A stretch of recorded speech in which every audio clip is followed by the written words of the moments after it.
नमस्कार, मैं हूं अनिल कक्कड़ और सच कहूं में आपका स्वागत है।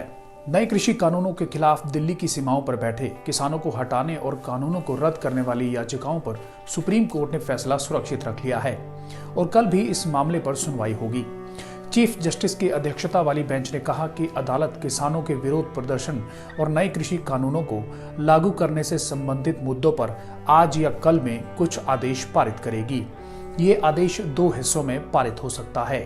दरअसल चीफ जस्टिस की अध्यक्षता वाली बेंच ने द्रमुक सांसद तिरुचि शिवा और आरजेडी सांसद मनोज झा की तरफ से दायर याचिकाओं पर सुनवाई की, जिसमें केंद्र सरकार द्वारा किसानों को हटाने की दलील के साथ पारित 3 कृषि कानूनों की संवैधानिक वैधता को चुनौती दी गई है।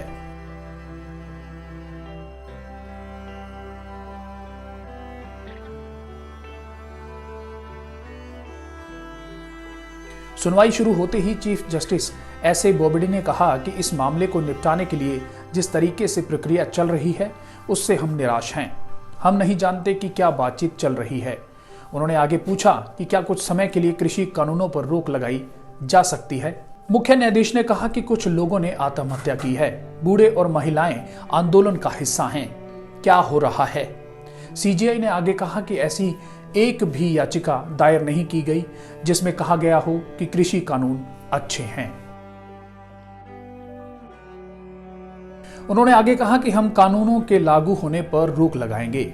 आप विरोध प्रदर्शन कर सकते हैं, लेकिन सवाल यह है कि क्या विरोध एक स्थल पर होना चाहिए कि अगर कुछ गलत हुआ तो इसके लिए हम में से हर कोई जिम्मेदार होगा। हमें हमारे हाथों में किसी का खून नहीं चाहिए। सीजेआई ने आगे कहा कि अगर केंद्र कृषि कानूनों को लागू करने से रोकना नहीं चाहता तो हम इस पर रोक लगाएंगे। उन्होंने कहा कि भारत सरकार को इन सब की जिम्मेदारी लेनी चाहिए। आप कानून ला रहे हैं और आप इसे बेहतर तरीके से कर सकते हैं।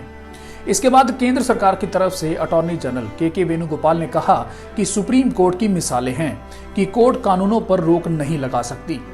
उन्होंने आगे कहा कि अदालत तब तक कानून पर रोक नहीं लगा सकती जब तक कि ये पता नहीं चलता कि कानून विधायी क्षमता के बिना पारित किया गया है और कानून मौलिक अधिकारों का उल्लंघन करता है। अटॉर्नी जनरल ने आगे कहा कि हरियाणा के मुख्यमंत्री के साथ जो हुआ वो नहीं होना चाहिए था।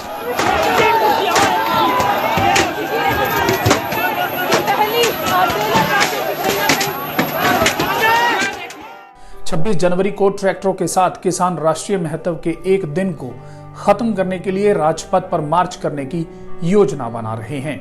वहीं किसानों की एक यूनियन की तरफ से वरिष्ठ वकील दुष्यंत दवे ने कहा कि हमें रामलीला मैदान जाने की अनुमति दी जानी चाहिए। हम किसी भी तरह की हिंसा में दिलचस्पी नहीं रखते। दवे ने कहा कि संसद में वॉइस वोट के माध्यम से ऐसे महत्वपूर्ण कानून कैसे पास किए जा सकते हैं। उन्होंने कहा कि यदि केंद्र गंभीर है तो वह संसद का संयुक्त सत्र आयोजित कर सकता है। उन्होंने पूछा कि सरकार इससे दूर क्यों भाग रही है। दुष्यंत दवे ने सुनवाई को कल तक के लिए टालने की बात कही। वहीं भारत के मुख्य न्यायाधीश ने केंद्र सरकार से कहा कि आपने इसे ठीक से नहीं संभाला है, हमें आज कोई कदम उठाना होगा। मुख्य न्यायाधीश ने पूछा कि क्या अभी के लिए कृषि कानूनों को लागू करने को होल्ड पर रखा जा सकता है। सीजेआई ने एक याचिकाकर्ता के वकील से कहा कि हम एक कमेटी बनाने की कोशिश कर रहे हैं और विचार कर रहे हैं कि अगले आदेश तक कानूनों को लागू करने पर रोक लगाई जाए। केंद्र और किसान संगठनों के बीच 7 जनवरी को 8वें दौर की बातचीत में कोई भी समाधान निकलता नजर नहीं आया, क्योंकि केंद्र ने विवादास्पद कानून निरस्त करने से इनकार कर दिया था, जब किसान नेताओं ने कहा कि वे अंतिम सांस तक लड़ाई लड़ने के लिए तैयार हैं और उनकी घर वापसी सिर्फ कानून वापसी के साथ होगी।